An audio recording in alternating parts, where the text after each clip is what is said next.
La hora de portalportuario.cl.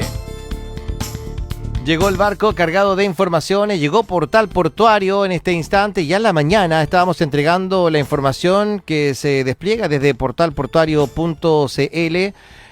Muy interesante, Agunza no postularía a la concesión única que se estudia implementar en el puerto de Valparaíso, pero ahí, de inmediato y a propósito de esta entrevista que se la realizó a Beltrán Urenda, dio cuenta de lo que podría ocurrir también con el acuerdo por Valparaíso y él indica que sería muy costoso. Entremos al detalle de esta y otras informaciones.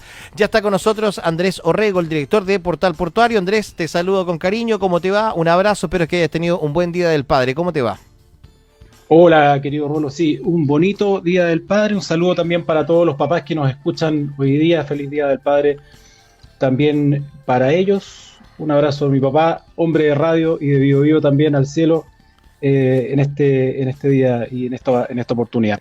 Oye, sí, noticias importantes en Valparaíso, justamente con lo que tú comentas. Es una nota que realizó nuestro periodista Luis Alonso hace unos días. Estuvo con Beltrán Urenda en el bautizo del remolcador Azapa, ahí que se produjo en el terminal portuario Valparaíso, Terminal 2, en el Espigón.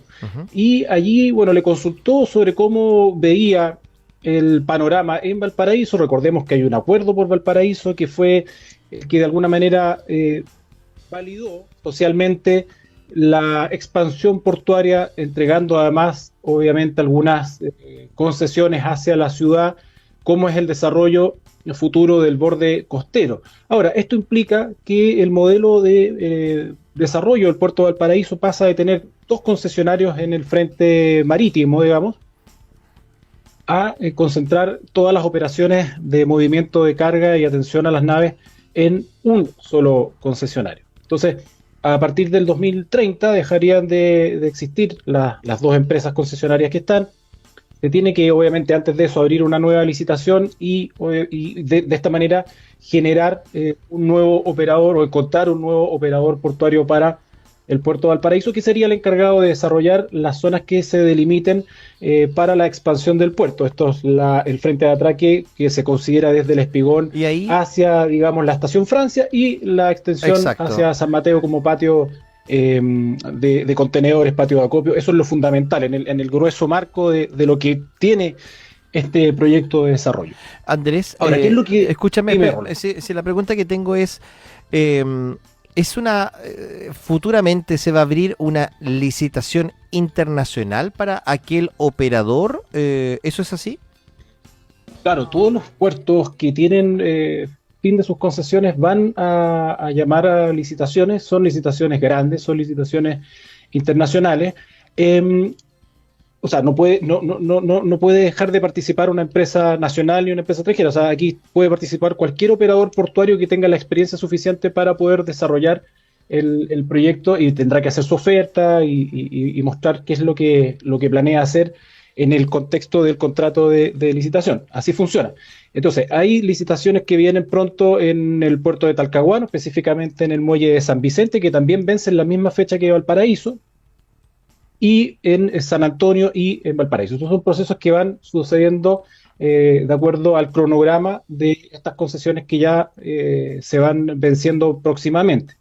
Y en Valparaíso, obviamente, esto tiene que salir rápido, porque ya hay un concesionario que fue Teceval, que salió, que no logró desarrollar su proyecto. Por eso está Terminal Portuario de Valparaíso, que es un concesionario de transición que se puso allí justamente para alcanzar el tiempo, para que coincidiera el tiempo entre el fin de la concesión de Terminal Pacífico Sur, que está en el Terminal 1, y poder generar entonces esta figura de un solo concesionario o un solo operador en el puerto de Valparaíso. ¿Qué es lo que dice Urenda? Que personalmente a él le gusta la división que existe de 2 terminales, o sea, de competencia intraportuaria, pero además él señala que para ellos como grupo este proyecto grande de hacerse cargo de todo el puerto sería muy costoso para ellos, y por lo tanto como grupo quedarían fuera. Por otro lado, lo que plantea es que las cargas sueltas, las cargas break bulk, son las que se pueden atender o se han ido atendiendo acá en este caso en el Espigón, y ese es el modelo que más le acomoda, porque genera un puerto o un terminal especializado en contenedores, como lo sería Terminal Pacífico Sur, en el Terminal 1, y un puerto dedicados a estas cargas generales o sueltas en el Terminal 2. Por eso dice que a ellos les acomoda esta situación. El Agunza opera también en Talcahuano, justamente Talcahuano Terminal Portuario, y han llegado también a tener ahí un buen rendimiento en un muelle que es relativamente pequeño. Están ya alcanzando 1 millón, casi 1 millón de toneladas, están llegando ya al máximo de lo que puede dar ese muelle, y están en ese caso perfilando ya también algunos proyectos para poder ampliar esa capacidad en la medida de lo que se puede Sí. en la bahía de Talcahuano. Es posible que, bueno, se ha dicho por todos lados, desde el presidente, el gobernador, el alcalde de Valparaíso, en su momento con este acuerdo de que en el fondo se devolvería la vocación, porque es una vocación la que tiene la ciudad puerto de Valparaíso con el mar, con la posibilidad de poder generar mucho trabajo también aquí en la zona, y también con la marcada identidad que tiene una ciudad como la que es Valparaíso, que tiene dentro de no sé, yo voy a decir algo, Rapa Nui sin duda, Chiloé sin duda, Magallanes sin duda, Valparaíso sin duda. Hablo de ciudades o de regiones que tienen una identidad sumamente marcada en el país. No digo que el resto no las tenga, pero estoy hablando de las que probablemente tienen mayor connotación por sus tradiciones, etcétera. Que el puerto, al trabajar de una manera distinta con una empresa, por ejemplo, que sea muy externa, pueda también en cierta medida jugarle en contra a la propia identidad de Valparaíso, es hilar fino, pero creo que es relevante también para el futuro progreso y proyecto que podría tener la ciudad de Valparaíso. O sea, yo creo que en la historia de Chile, en la historia portuaria de Chile más reciente, desde que partieron las concesiones, en general los operadores eran todos comillas nacionales, salvo algunos casos donde, por ejemplo, en San Antonio y en San Vicente justamente hay un mix entre lo que es SAAM o era SAAM Puertos y SSA Marín, que es una empresa internacional. O sea, la presencia de capitales internacionales no es extraña, y las empresas externas al país van a llegar obviamente a respetar las regulaciones y los contratos que estén establecidos en el país. De hecho, el primer gran operador portuario que se instala en Chile fue más o menos por ahí en 2012-13, cuando llega DP World a San Antonio, y ese terminal ha sido operado sin mayor inconveniente. Lo mismo pasa con Puerto Lirquén, que también fue asumido por DP World, y es una empresa que está en 80 países, y en cada uno de los países va y eleva el estándar bastante. De hecho, acabo de tener una entrevista con Carlos Merino, que es el CEO de DP World en Ecuador y en Perú, y están prontos a inaugurar el muelle Bicentenario, que es una extensión que va a duplicar la capacidad de carga del puerto de El Callao, y además me contaba que están formando a los trabajadores que cuando ellos llegaron hace 18 o 20 años atrás a tomar la concesión, me decía, eran trabajadores que no conocían mucho el sector portuario, y los hemos formado y los hemos transformado en trabajadores portuarios que están muy adaptados a los cambios que está teniendo la industria. Entonces, no hay que asustarse de que vengan empresas extranjeras, al contrario, yo creo que aportan y pueden aportar mucho al desarrollo portuario del país. Ojalá que también lleguen al puerto exterior de San Antonio, y que Chile además no siga perdiendo capacidad en términos portuarios, porque aquí hay que decir algo. Chile ha perdido capacidad en muchos ámbitos, Rolo. No tenemos capacidad disuasoria. Ustedes hace unas semanas atrás publicaron una nota donde se contaba que Chile era el quinto país en términos de Fuerzas Armadas, de poderío de Fuerzas Armadas. Bueno, una muestra, un botón. No fuimos capaces de evitar que se construyeran instalaciones militares dentro de nuestros límites en la zona de Magallanes. Entonces, tampoco tenemos capacidad suficiente de control aduanero. O sea, un escáner para 2 terminales que mueven casi 3 millones de contenedores, por ahí, digamos, esa es la capacidad máxima, creo que no es suficiente. Un escáner en la región del Biobío, donde hay 3 puertos que mueven contenedores, todos distantes entre sí, no es suficiente. Entonces, el país no puede seguir perdiendo capacidades. Y Valparaíso menos todavía, porque ya tiene un atraso grande. Bueno, esto nos lleva, ya tú estás entregando algunas indicaciones de lo que está pasando también en el Perú. Este nuevo terminal portuario que está en construcción, multipropósito de Chancay, que incluso fue la propia presidenta del Perú, Dina Boluarte, que se trasladó hasta la zona para participar de una ceremonia que como que dio la recepción oficial, digamos, las primeras 5 grúas que llegaron. da cuenta de un avance importante que tiene el país del Perú. La pregunta es, ¿quiénes son los financistas? ¿Está China detrás ahí obviamente en esta ciudad y en este puerto? Si es así, yo también traigo a colación, digamos, lo que decíamos en el primer comentario. ¿Es la expansión china la que finalmente también está haciéndose paso en los distintos puertos de Sudamérica?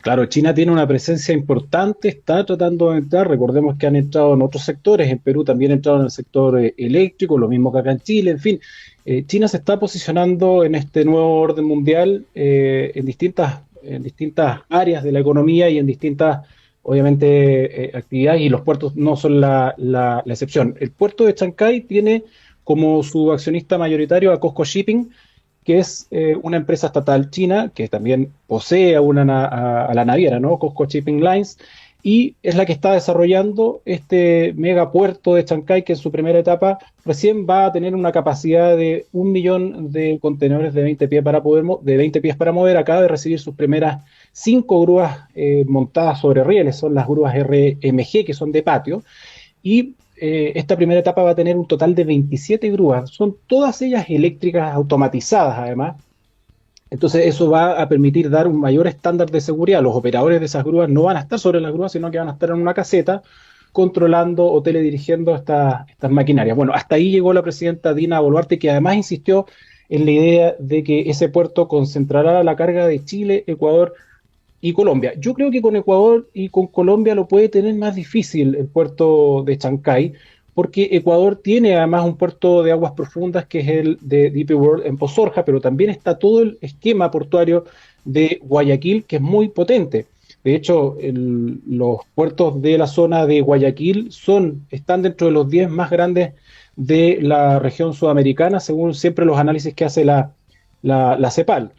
Y Chile en este caso quedaría más rezagado por su posición geográfica y por no tener obviamente la infraestructura ya desarrollada como sí lo va teniendo Ecuador, que se puso a tono con Pozorja, con Colombia, que tiene buenos puertos en el Pacífico, específicamente Buenaventura, pero también tiene un hub concentrador en Cartagena, en el lado del Caribe, y por lo tanto es un país que tiene buena conectividad marítima. Ahí distinto es la conectividad terrestre, que todavía sigue siendo un problema, un desafío tanto para Colombia como para Perú. Llegar desde Callao a Chancay más o menos toma 5 a 6 horas cuando se anda rápido. Transitar una carretera, por ejemplo, entre Barranquilla y Cartagena, que es un tramo muy corto, que no es más largo que el tramo entre Valparaíso y Santiago, puede demorar 3 horas, porque las carreteras, los caminos son muy precarios, Ron. Oye, me llama la atención y me agrada mucho que tengamos tanta interacción con los oyentes de la radio y que nos están agregando más. Sabes que nos estamos poniendo, claro, en desventaja. Que estoy tratando de generalizar un poco el comentario que está llegando de muchos. ¿Sabes? Les agradezco a los que nos escriben sobre la posición que tiene Chile. Esto podría poner a nuestro país en una segunda línea entonces en Latinoamérica con respecto al puerto de Chacao. Sí, sí, claramente. Nosotros, ¿qué es lo que va a suceder? A ver, desde el negocio portuario el otro día escuché un par de ejecutivos que decían, bueno, no importa si la carga se va a seguir moviendo. Pero claro, al puerto a lo mejor no importa, porque van a seguir recibiendo naves y contenedores. El problema es que esos contenedores van a llegar en naves más pequeñas que van a hacer un transbordo en Chancay. Y ese transbordo tiene un costo. Ese traslado entre Chancay o Callao a los puertos chilenos, que van a pasar a ser, comillas, menores si nosotros no nos ponemos al día, va a tener un costo. Y ese costo se suma a todos los otros costos que hay en la cadena logística. Y eso repercute finalmente en el bolsillo de Rolo, de Juan, de Pedro, de María, de todos, porque el consumidor, todo eso se va sumando al costo final que paga el consumidor, el ciudadano de a pie cuando va a comprar cualquier cosa a una tienda. Está la aventura de 1920, cuando el Canal de Panamá abre y el Estrecho de Magallanes deja de ser una de las vías principales también de frecuencia en aquella oportunidad, sobre la cantidad de traslado que había de grandes embarcaciones que eran los refrigeradores que iban y venían y traían todo lo demás. Cuando cerró en su momento el Canal de Panamá, hubo una aventura especial, o esa suerte de romanticismo que vuelve al país con el paso de grandes naves que podían pasar también por el estrecho. Entiendo, y cambiando un poco el tema, el Canal de Panamá también ya comienza a retornar la normalidad también allí con el paso de las distintas embarcaciones, ¿no? Sí, correcto, va tomando una normalidad gracias a las nuevas lluvias que han comenzado a A drenar ahí, pues, dejarse, claro. claro, a dejarse caer. Fue muy dramático. Yo el año pasado estuve en Panamá y era dramático ver una tormenta, así como la que tuvimos hace pocos días, pero que el agua casi al tocar el suelo se evaporara inmediatamente. De eso estamos hablando, de lo que pasa con la sequía en el planeta, de la sequía en Panamá, que fue muy dura, fueron varios años de sequía, fue una de las sequías más grandes en los últimos 50 años. Bueno, afortunadamente eso ya comienza a recuperarse gracias a estas lluvias, comienzan a recuperarse los niveles en el lago Gatú, que es el que abastece de agua al canal de Panamá, y los tránsitos diarios están pasando de 32 a 33 a partir del día 11 de julio, en unos días más, y el día 22 de julio van a pasar a 34. Entonces, esto también significa que el calado para las naves ha aumentado de 45 a 46 pies, y esto Ajá. es re importante porque permite que los buques puedan transitar con más carga. Ahora, el canal de Panamá no había dejado de funcionar, había aplicado algunas medidas paliativas como utilizar el canal seco, es decir, hacían un transbordo a camiones o a trenes en uno de los extremos del canal, la nave pasaba más ligera y volvía a embarcar en el otro puerto de salida en el otro extremo de la vía interoceánica. Entonces, por ahí hubo alguna compensación, obviamente eso también tenía algunos costos y era más lento, pero lograron pasar esa situación. De todas maneras, no hay que dejar de pensar que el estrecho de Magallanes es estratégico, porque esta situación de sequía Sí. se puede repetir. O sea, nosotros hace unos días veíamos cómo unos vecinos en la zona interior de nuestra región, con mucha alegría y mucha emoción, aplaudían cómo pasaba el agua por un río que estaba seco. O sea, era para emocionarse hasta las lágrimas. Pero eso puede seguir pasando. O sea, no porque esté lloviendo ahora, no nos vamos a No, volver claro, a claro. secar en un tiempito más si seguimos con la actitud tan agresiva que tenemos contra nuestro propio planeta, contra el medio ambiente. Así que el Estrecho de Magallanes, por supuesto que es estratégico, y por eso es tan importante mantener la soberanía en esa zona. Sin duda, www.portalportuario.cl. Estas y otras noticias que son relativas también al mundo de los puertos y de la carga y de todo lo que hemos estado charlando durante estos lunes. Te deseo una buena semana, gracias por la conversación y estamos muy atentos, ¿ah? Buena semana para ti, Rolo, y también para los auditores de la radio. Chao, buenos días. Esto fue La hora de portalportuario.cl.